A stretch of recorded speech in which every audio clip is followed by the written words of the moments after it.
sometimes we've got to risk not being liked.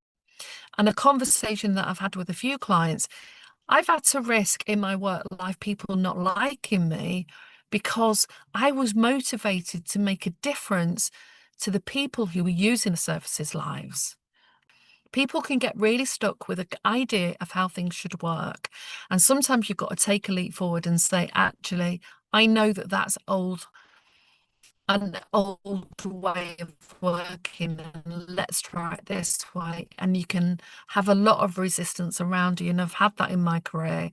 But I knew when I connected with myself that I was trying to make the changes or implementing changes so that I made the system easier for the parents to navigate and for the children to access support much quicker rather than them waiting weeks and weeks and months and months.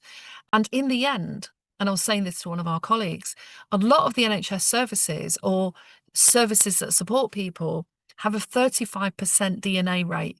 That means they get sent an appointment and 35% of people didn't turn up.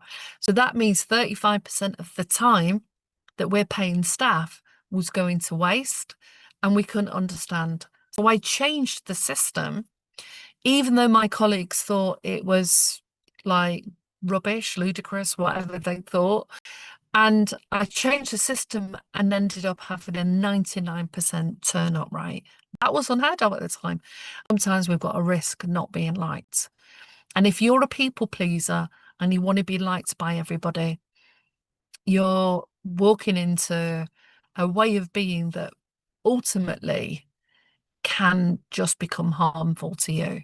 You're sacrificing yourself, your sense of self, and not learning to validate yourself and build up your own self-esteem and relying too much on the externals to do that.